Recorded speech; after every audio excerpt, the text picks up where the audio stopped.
자, 오늘도 예배 자리에 나오신 모든 분을 진심으로 환영하고 축복합니다. 자, 한 주간 동안 많이 추웠는데 계속 추웠잖아요. 여러분 건강은 괜찮으신가요? 그래도 건강한 모습으로 나오셔서 너무 기쁘고 좋습니다. 자, 우리 함께 또 인사를 해야 되겠죠? 하트를 꺼내 주십시오. 하트를 꺼내 주시고 사랑합니다, 축복합니다. 저와 인사하시고 함께 또 인사하겠습니다. 시작! 사랑합니다, 축복합니다. 함께 인사할까요? 사랑합니다, 축복합니다. 사랑합니다, 축복합니다. 네, 너무 감사하네요. 자, 이 한 번 더 인사할 텐데요. 이번에는 하트를 크게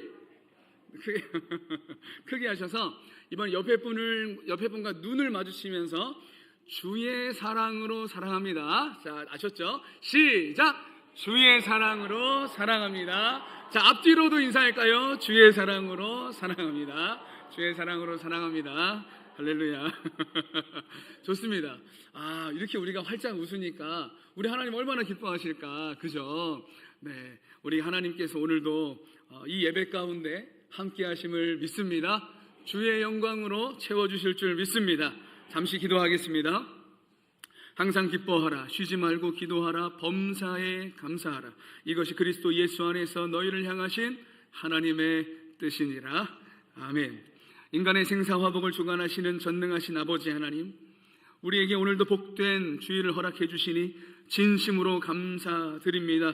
이 거룩한 주일에 세상 모든 일을 멈추고 하나님 앞에 나와 예배합니다. 마음과 중심을 다해 드리는 이 예배를 기쁘게 받아 주옵소서. 홀로 영광 받아 주옵소서. 귀한 예물도 정성스레 준비하여 오늘도 하나님께 드립니다. 11조와 감사와 특별히 기도 제목과 마음의 소원을 담아서도 우리 하나님께 올려드립니다. 선한 목자 되신 주님, 하나님의 은혜를 구하며 기도하는 모든 손길마다 주님의 좋은 것으로 채워 주옵소서. 또한 하나님의 안전하신 섭리 가운데 하나님 쓰여지는 곳마다, 쓰임받는 곳마다 하나님 영광 받아주시고 많은 영혼들 주님께 돌아오게 하는 일에, 하나님 나라 확장되는 일에 주님 귀하게 사용하여 주옵소서. 오늘도 부족한 종의 입술을 주님께 의탁드립니다. 성령으로 다스려 주시고 주님의 강한 손으로 붙잡아 주옵소서. 하나님, 오늘도 마음은 원이지만 육신의 연약함으로 이 자리에 함께하지 못하고 영상으로 온라인으로 참여하시는 우리 성도님 계십니다.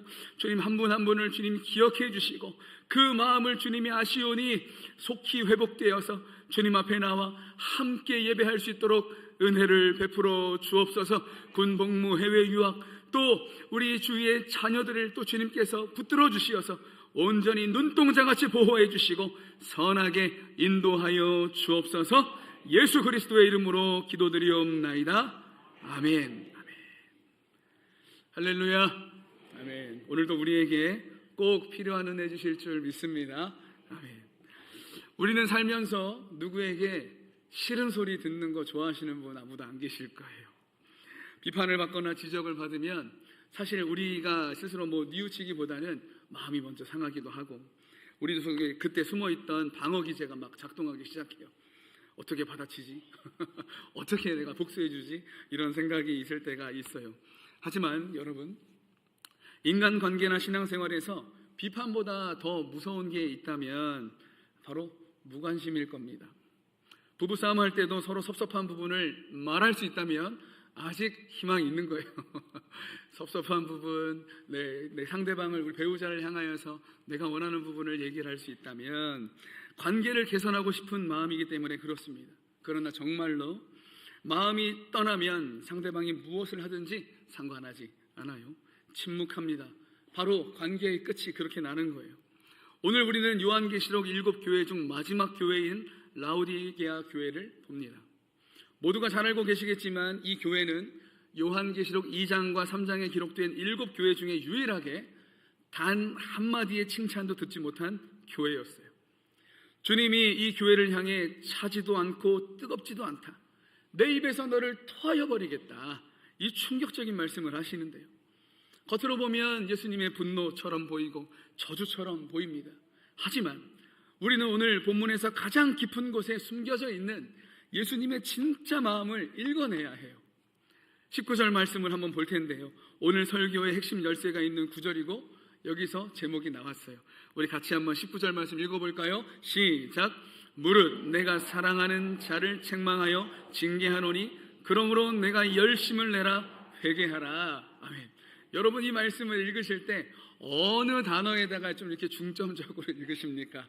내가 책망한다, 징계한다, 회개해라, 열심을 내라. 혹시 여기에 지금까지 좀 강조점을 두셨습니까? 근데 오늘 구절의 진짜 강조점은 여러분 헷갈리실까봐 색깔을 표시했어요. 어디라고요? 내가 사랑하는 자에게 주시는 하나님의 말씀이다. 라오디게아 교회는 저주받은 것 같고 책망만 받은 것 같고 우리 주님이 버리실 것 같은 교회였는데 알고 보니까 다른 어떤 교회보다 우리 주님이 너무 사랑하셨던 교회였더라. 주님이 왜 그토록 그러면 무섭게 책망하셨습니까? 주님이 왜 이렇게 강하게 말씀하십니까? 그들을 포기하셨기 때문입니까? 아니라는 얘기예요. 사랑하기 때문에, 너무 사랑하기 때문에 그러신 줄 믿습니다. 사랑하지 않는다면 토해버리겠다는 경고조차 하지 않으셨을 거예요. 그 출애굽할 때 이 애굽왕 바로에게 하나님이 보이셨던 태도는 뭐였죠? 그냥 두셨잖아요. 애굽왕 바로를 구원하기 위해 하나님은 노력하지 않으셨습니다. 그냥 내버려 두셨다는 거예요. 그냥 조용히 떠나셨을 겁니다. 오늘 이 시간 우리를 향한 주님의 말씀이 사실은 가장 뜨거운 그리고 가장 큰 사랑의 그 마음의 호소임을 깨닫는 은혜가 있기를 축복합니다.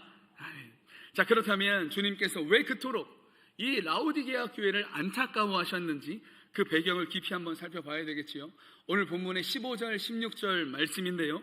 15절은 제가 읽고 16절은 함께 읽겠습니다. 내가 내 행위를 아노니 내가 차지도 아니하고 뜨겁지도 아니하도다. 내가 차든지 뜨겁든지 하기를 원하노라. 같이요. 내가 이같이 미지근하여 뜨겁지도 아니하고 차지도 아니하니 내 입에서 너를 토하여 버리리라. 아멘. 자, 여기서 주님은 내가 차지도 아니하고 뜨겁지도 아니하다라고 이렇게 탄식하고 계시는 거예요.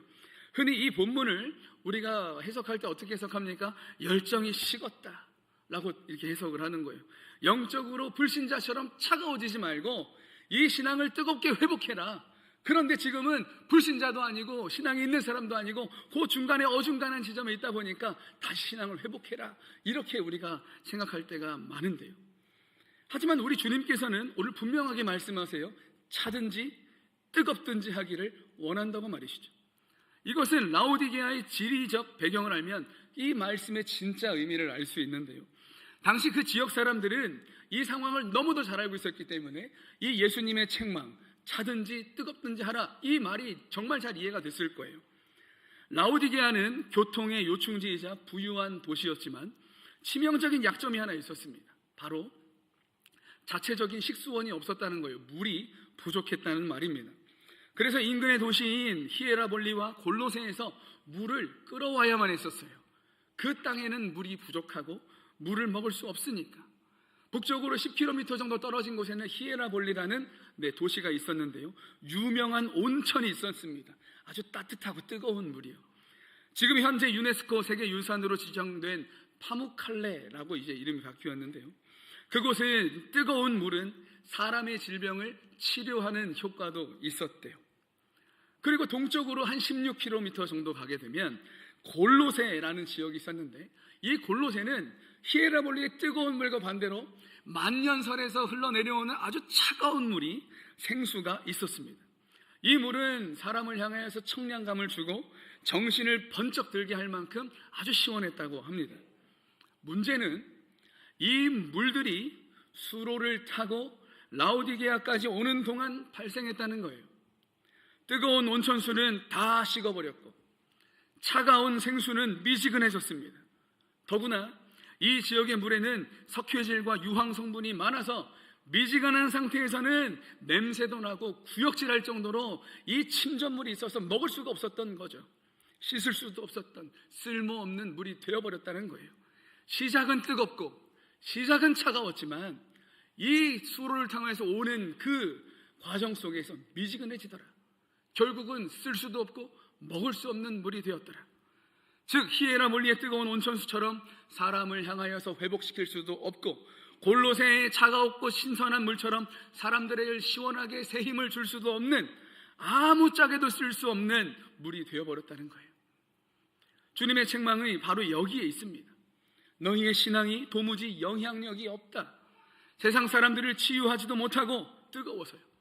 답답한 세상을 시원하게 해주지도 못하는 차가움도 없어서 맛을 잃은 소금처럼 되어버렸다는 예수님의 책망이셨어요. 그런데 더 심각한 문제는 그들 스스로 자신을 평가할 때 너무나 훌륭하다고 생각하고 있었다는 겁니다.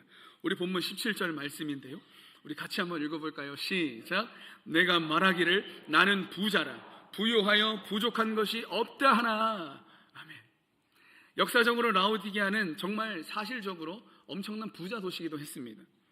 그래서 이 북쪽으로 10km, 동쪽으로 16km의 수로를 건설할 수 있었던 것도 그냥 냇물이 아니라 강물이 아니었어요. 수로를 건설할 수 있었던 것도 그들에게 막대한 그 재산이 있었기 때문에 그 먼 거리를 그 수로를 건축할 수 있었다는 거예요.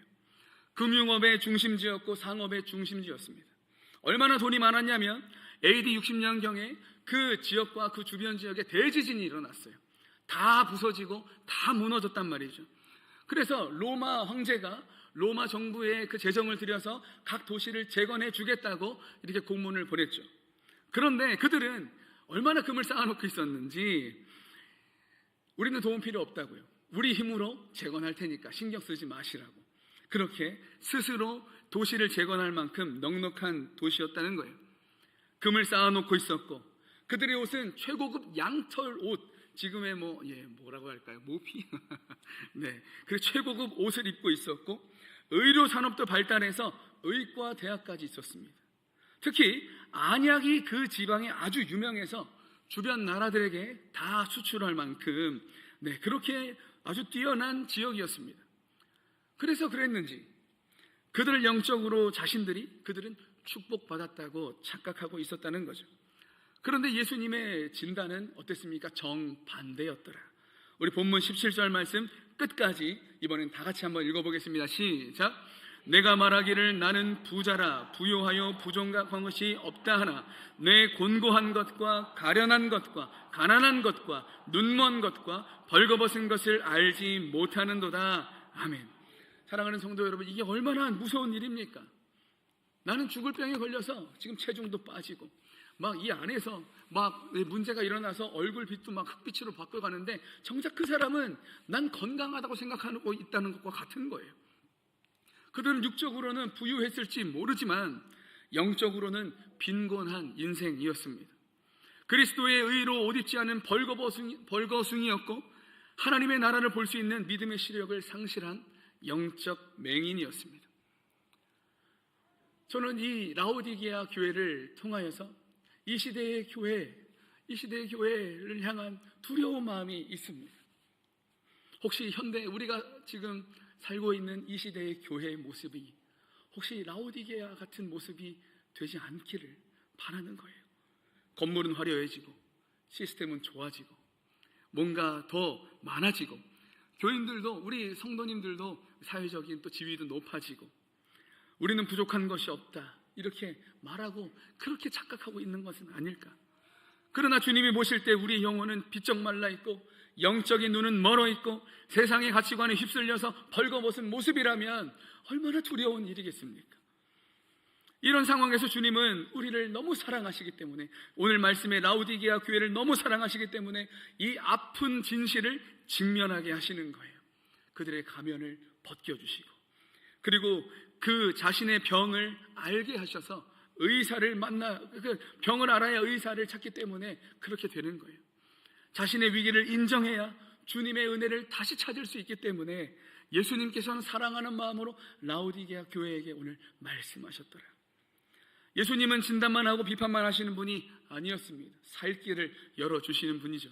18절에서 주님은 이 병든 교회를 위해 당시 라오디게아의 자랑거리 3가지에 빗대어서 영적인 처방전을 주시는데요, 우리 요한계시록 3장 18절 같이 한번 읽어볼까요? 시작. 내가 너를 권하노니 내게서 불로 연단한 금을 사서 부요하게 하고 흰옷을 사서 입어 벌거벗은 수치를 보이지 않게 하고 안약을 사서 눈에 발라 보게 하라. 아멘. 여러분, 이것은 단순한 명령이 아니라 사랑하는 자를 살리기 위한 주님의 응급조치예요. 주님의 선물인 줄 믿습니다. 첫 번째, 저를 한번 따라 주시겠습니까? 불로 연단한 금을 사라. 불로 연단한 금을 사라. 사실 이것은 참된 믿음을 말씀하고 있는 거예요. 라오디게아의 은행에는 금이 넘쳐났습니다. 그러나 주님은 말씀하십니다. 너희가 가진 금은 불타 없어질 금들이다. 불로 연단한 금을 내게서 사라. 여기서 불로 연단한 금은 시련을 통과한 진짜 믿음을 상징하고 있는 거예요. 우리가 잘 알고 있는 베드로전서 1장 7절, 우리 같이 한번 읽어볼까요? 시작. 너희 믿음의 확실함은 불로 연단하여도 없어질 금보다 더 귀하여 예수 그리스도께서 나타나실 때에 칭찬과 영광과 존귀를 얻게 할 것이니라. 아멘. 참된 믿음은 불로 없어지지 않는 진짜 진실한 믿음이더라. 편안할 때, 우리가 잘 나갈 때 주여 주여 하는 믿음은 사실 진짜인지 가짜인지 사람은 잘 알 수 없어요. 나도 나를 잘 모를 때가 있죠. 하지만 고난의 불이 닥쳐왔을 때, 내 통장에 비어가고 내 건강이 무너질 그때에도 하나님을 신뢰하는 믿음, 불순물이 다 빠져나간 정금 같은 믿음이 진짜 부요함인 줄 믿습니다. 주님은 오늘 우리가 세상의 돈이 아니라 이 변치 않는 믿음의 진짜 부자가 되기를 원하시는 줄 믿습니다. 자, 두 번째, 이것도 따라해 주시죠. 흰옷을 사서 입으라. 흰옷을 사서 입으라. 이것은 거룩한 행실을 의미합니다. 라오디게아는 최고급 양털옷을 입었다고 말씀드렸는데요, 특히 검은 양털, 흑양모로 만든 옷이 그 지역의 특산품이었어요.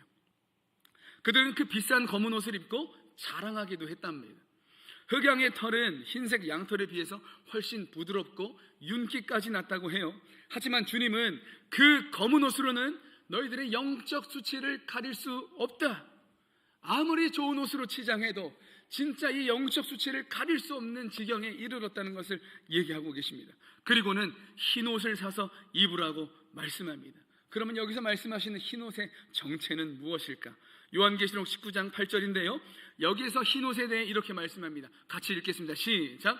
그에게 빛나고 깨끗한 세마포 옷을 입도록 허락하셨으니 이 세마포 옷은 성도들의 옳은 행실이로다 하더라. 아멘. 이 흰옷이 뭐라고요? 그들의 삶에서 나타난 거룩한 행실, 옳은 행실이었다는 거예요. 우리는 예수 그리스도의 보혈로 의롭다 하심을 얻은 줄 믿습니다. 그러나 그것으로 끝이 아니죠. 우리가 구원을 받았지만 구원받은 성도는 이제 삶 속에서 구별된 삶, 거룩한 행실이라는 옷을 입어야 되는 거예요. 우리가 예수 그리스도를 믿을 때 우리에게 하나님의 은혜가 임하고 우리에게 구원이 임했어요. 그걸 다른 말로 뭐라고 합니까? 칭의라고 하잖아요. 나의 의입니까? 아니에요. 예수 그리스도의 의로 우리는 의롭다 칭함을 받은, 구원받은 존재예요. 그런데 칭의를 경험한 사람에게 반드시 나타나야 하는 게 있는데, 저를 따라해 주실까요? 성화. 다시 한번 성화. 내가 예수 그리스도를 통하여서 의롭게 칭함 받았다면 우리의 삶 속에 반드시 나타나야 하는 것이 성화, 거룩한 삶입니다. 사람이 180도 금방 달라지기 쉽지 않아요. 하지만 내 삶 속에 하나님의 마음을 아프게 했던 죄의 습관들, 하나님 앞에 부끄러웠던 나의 삶의 모습들을 하나씩 바꿔가는 거예요. 그것이 바로 거룩한 삶입니다. 이 거룩한 삶이 혹시 없으신 분이 계시다면 내가 받은 이 칭의가, 내가 알고 있는 이 구원이 진짜인가 점검해 보셔야 되는 거예요.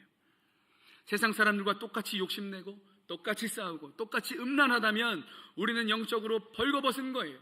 주님은 우리가 세상 속에서 그리스도의 옷을 입고 하나님 앞에서 빛나기를 원하시는 줄 믿습니다.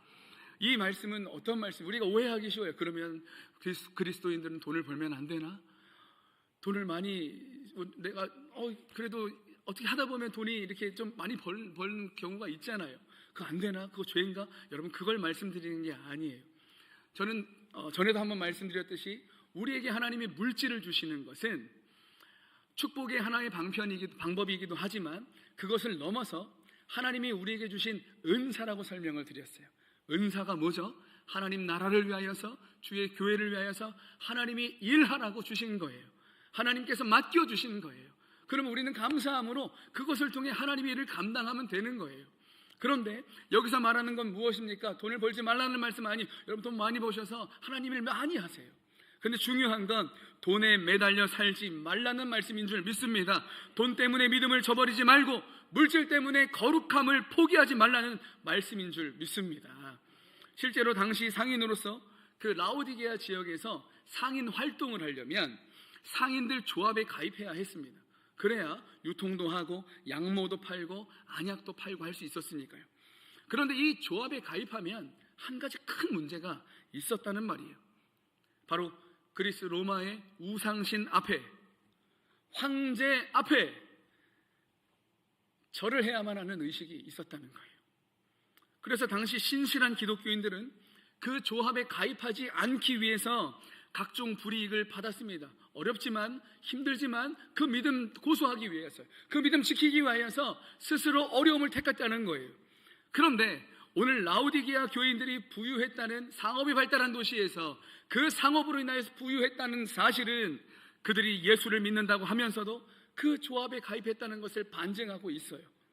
그들은 조합에 가입해서 경제적인 풍요를 누리며 그들이 잠깐 나는 잠깐 그냥 우상의 고개만 숙일 뿐이야 라고 합리화했던 것이, 그렇게 타협했다는 것이 하나님이 주시는 축복이 거기에서 주어져서 내가 이렇게 넉넉하게 됐어 라고 말하겠지만, 사실은 신앙을 지키면서 고난을 극복하며 살기보다는 자신들의 안위를 위해 믿음을 저버린 행위였다는 말입니다. 그런 이 라오디게아 교회의 성도들에게 주님이 마지막으로 하나를 더 말씀해 주세요. 저를 따라해 주시죠. 안약을 사서 눈에 발라 보게 하라. 안약을 사서 눈에 발라 보게 하라. 사실 이것은 성령의 인도하심을 받는 거예요. 우리의 영안이 뜨여져야 한다는 것을 말합니다. 라오디게아에는 부르기아 가루라고 불리는 유명한 안약이 그렇게 유명했어요. 그들은 세상의 육신적인 눈병은 그 안약으로 고쳤는데 정작 하나님을 보는 눈은 멀어 있었다는 거예요. 주님은 우리에게 주문하십니다. 성령의 안약을 바르라고 말이죠. 영적인 눈이 떠져야 하는 겁니다. 그래야 내가 죄인인 것도 보고 세상이 헛된 것도 보고 십자가의 영광을 볼 수 있기 때문인 줄 믿습니다. 에베소서에서 사도 바울은 이 내용을 이렇게 설명하는데요. 에베소서 1장 18절 19절 말씀은 18절 제가 읽고 19절 또 함께 읽겠습니다. 너희 마음의 눈을 밝히사 그의 부르심의 소망이 무엇이며 성도 안에서 그 기업의 영광의 풍성함이 무엇이며 같이요. 그의 힘의 위력으로 역사하심을 따라 믿는 우리에게 베푸신 능력의 지극히 크심이 어떠한 것을 너희로 알게 하시기를 구하노라. 아멘. 세상에 묶여 세상의 물질이 주는 그 강력함이 아니라 세상보다 크신 하나님이 주신 진짜 강력함을 맛보라는 의미입니다. 성령으로 눈이 뜨여져야 가능했던 일이기에 예수 그리스도는 물질에 코박고 사는 이 시대에 그 당시의 사람들에게 눈을 들어 주를 바라보라는 주문이셨어요. 그런데 주님은 오늘 이 잠시 읽었던 이 세 가지 말씀 중에 반복되는 단어가 하나 있는데 사다라는 단어예요.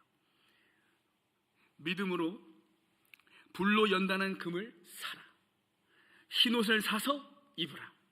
안약을 사서 눈에 발라라. 사실 여기서 사라는 의미는 뭘까요? 돈을 내라는 뜻일까요? 예수님이 내가 줄 테니까 돈 내 이러셨을까요? 그거 아니더라. 여기서 사라는 헬라어는 얼마 전에 우리가 한번 살펴보았는데 아고라조라는 단어예요. 이건 뭐냐면 시장에서 물건을 살 때도 쓰이지만 특별히 고대 사회에서 노예의 몸값을 지불하고 그를 해방시킬 때 속량이라는 단어, 대속이라는 단어와 같은 의미예요. 우리는 지불할 능력이 없었죠. 우리 스스로 우리가 죄에서 벗어날 능력이 없었습니다. 그럼 누가 지불해 주셨습니까? 바로 예수 그리스도께서 십자가에서 당신의 피로 이미 값을 다 치르셨다는 거예요. 그러므로 이 사라는 말씀은 돈을 가져오라는 말씀이 아니라 와서 누리라는 말씀인 줄 믿습니다. 이사야 55장 1절 말씀인데요, 우리 같이 한번 읽어보죠. 시작. 오호라 너희 모든 목마른 자들아 물로 나오라. 돈 없는 자도 오라. 너희는 와서 사 먹되 돈 없이 값 없이 와서 포도주와 젖을 사라. 할렐루야. 아멘. 바로 은혜로의 초청인 거예요. 이미 치러진 대가를 믿음으로 받아들이라는 권면입니다. 그 은혜를 누리라는 하나님의 말씀이에요. 한국 교회사의 전설적인 부흥사분이 많지만 그 중에 김익두 목사님 여러분 기억하실 겁니다. 김익두 목사님은 본래 황해도 안악시장의 아주 유명한 깡패셨어요. 얼마나 행패가 심했는지 장날이 되면 상인들이 오늘 제발 김익두 안 만나게 해주세요, 절을 하고 왔대요. 그런 그가 스왈렌 선교사님을 통해 1900년에 처음 복음을 접하고 1901년에 그가 세례를 받게 된 거예요. 그리고 완전히 새 사람이 된 거죠. 사람들은 그 사실을 아는 사람도 있었고 모르는 사람도 있었는데, 하루는 김익두 목사님이 부흥회를 인도하러 가는 길이었습니다. 고개를 넘다가 그 대낮에 너무 더워가지고 잠시 나무 밑에 쉬고 있는데, 그 대낮에 술이 잔뜩 취해서 막 다짜고짜 오더니 어떤 사람이 시비를 걸다가 목사님을 막 때리기 시작했다는 거예요. 홧김에, 술김에. 영문도 모르고 이 목사님은 다 맞아줬다고 합니다. 과거의 김익두였다면 어떻습니까? 그 사람 살아남을 수 있겠습니까? 뼈도 못 추렸겠죠. 하지만 김익두 목사님은 아무 대항하지 않고 그냥 다 맞아 주었답니다. 그리고 이제 이 사람이 지쳤는지 또 이제 그만 멈추자 툭툭 털고 일어나서 웃으면서 그 사람에게 이렇게 말했대요. 형씨, 예수는 내가 믿었는데 복은 형씨가 받았구려. 이게 무슨 말이에요? 술 취한 사람이 어리동절해서 그게 무슨 소리냐고 물으니까 목사님이 대답한 거예요. 나 김익두요. 그러니까 이제 소문만 들어도 아는 이 분이 술이 번쩍 깨더니 갑자기 무릎을 꿇고 막 두 손을 빌었다는 거죠. 어떤 사람인 줄 아니까. 그런데 이 목사님이 얘기했던 게 그거예요. 내가 예수를 안 믿었으면 당신은 오늘 장례를 치렀을 건데, 내가 예수를 믿어서 당신이 믿지가 않소. 내 성질을 주님이 죽여주셨으니 오히려 당신이 복을 받은 것 아니겠소. 여러분, 이것이 바로 주님이 우리에게 원하시는 모습은 아닐까. 김익두 목사님이라고 왜 인간적인 마음에 왜 화가 안 나겠습니까? 왜 안 아팠겠습니까? 맞는 거 좋아하는 사람 없잖아요. 왜 자존심이 안 상했겠습니까? 나 김익두인데. 하지만 그의 마음속에 예수님이라는 진정한 가치와 믿음이 자리 잡게 되었어요. 그 믿음은 그의 삶의 거룩한 행실로 나타났으며 옛날과 똑같은 삶이 되지 않았다는 거죠. 영안이 열려서 분노의 대상이 아니라 이 앞에 있는 이 술주정뱅이도 구원받을 사람, 구원이 필요한 사람임을 성령께서 알게 하셨다는 거예요. 나를 구원하신 주님의 사랑이 내 분노보다 컸기에 그는 짐승 같은 본능을 이기고 믿음으로 반응할 수 있었던 겁니다. 그 결과 어떻게 됐을까요? 그 술주정뱅이가 그날 그 김익두 목사님이 인도하는 부흥회에 참여했어요. 근데 그 자리에서 예수를 영접하고 후에 장로님이 됐다는 그런 이야기가 전해집니다. 사랑하는 성도 여러분, 라오디게아 교회는요, 거저 주신 은혜 앞에 다시 서는 것 외에는 길이 없었습니다. 부족한 것, 없는 부자인 것 같았지만 주님을 잃으면 다 잃은 것임을 깨닫는 길밖에 답이 없었어요. 그래서 예수님이 오늘 그를 책망하는 것처럼 사랑의 마음을 전해주신 거예요. 설령 모든 것 다 잃어버린다고 해도 예수 그리스도만큼은 결코 잃을 수 없다는 절박한 심정으로 다시 돌이키는 일밖에 없었기 때문에, 그렇게 하는 것밖에 답이 없었기 때문에 예수님이 그에게, 그 교회에게 그렇게 말씀하셨다는 겁니다. 사랑하는 성도 여러분, 사실 이게 어떤 삶을 의미합니까? 참된 믿음을 가지고 거룩한 행실로 성령의 인도하심을 받는 삶, 예수님 없으면 절대 안 되는 삶, 바로 제자의 삶이잖아요. 예수 그리스도의 제자. 우리는 제자에는 은퇴가 없습니다. 주님 부르실 때까지 우리는 제자예요.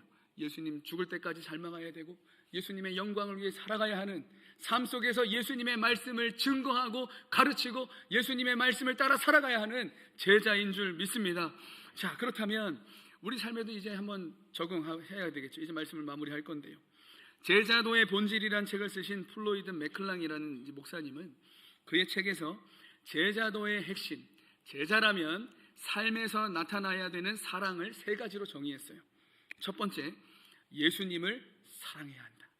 제자라면 해야 되는 것. 두 번째, 예수님을 모르는 사람들을 사랑해야 한다. 세 번째, 예수님을 믿는 사람들을 사랑해야 한다. 그러면서 예수님을 사랑하는 것을 뭐라고 하셨냐면 예배다.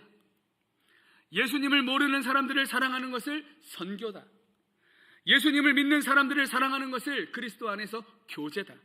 라고 하셨어요. 근데 여기에서 동일하게 들어가는 게 예수님이에요.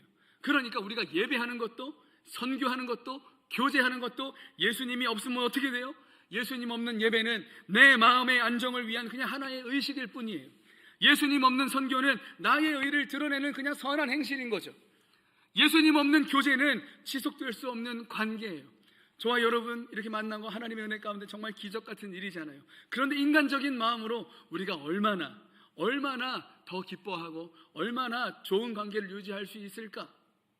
사실 저도 여러분도 연약하기 때문에 아마도 지속되는 것은 그렇게 길 수 없을 거예요. 하지만 우리 안에 예수 그리스도가 계시기에, 저와 여러분 사이에 예수 그리스도가 계시기에, 여러분과 여러분 사이에 예수 그리스도가 계시기에 그 관계가 지속될 수 있는 줄 믿습니다. 예수님의 마음으로 서로를 바라보고, 예수님의 마음으로 서로를 위해 기도하고, 예수님이 주신 시선으로 바라보고, 예수님의 마음으로 응원하고, 이것이 바로 우리 공동체에 주시는 예수님의 사랑의 마음인 줄 믿습니다.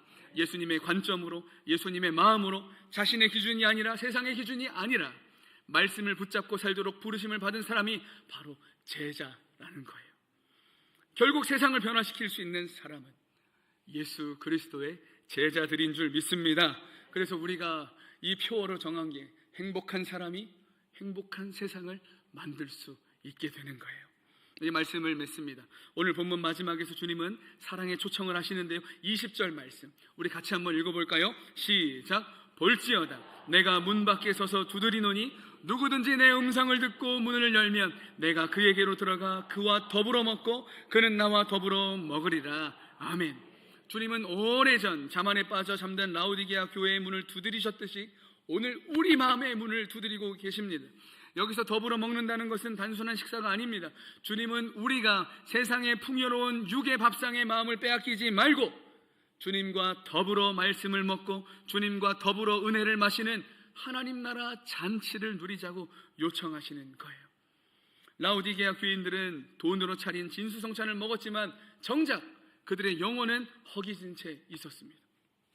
그러나 주님이 차려주시는 밥상, 그 은혜의 밥상을 먹는 자는 영원히 목마르지 않는 줄 믿습니다. 주님은 그 교제의 기쁨을 회복하자고 오늘도 우리의 문을 두드리고 계시는 거예요.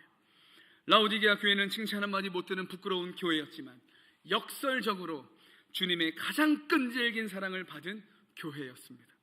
주님은 그들을 포기하지 않으셨기에 아픈 책망을 하셨고 끝까지 사랑의 마음으로 문을 두드리셨던 거예요.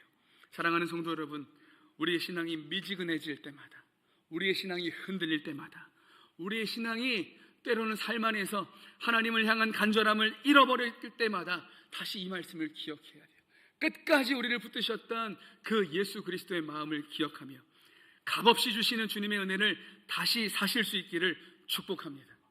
그리고 다시 한번 복음의 뜨거운 감격과 거룩한 성도의 옷을 입고 예수님을 더욱 사랑하며 예배 자리에 오시고 예수님을 사랑함으로 세상을 품는 선교의 삶을 살아내시고 예수님의 사랑으로 공동체를 더욱 사랑하며 교제하는, 그렇게 세상을 치유하는 참된 제자로 거듭나는 저와 여러분 되시기를 주 예수 그리스도의 이름으로 축복합니다. 축복합니다. 아멘. 좋으신 하나님께 모든 영광 올려드리겠습니다.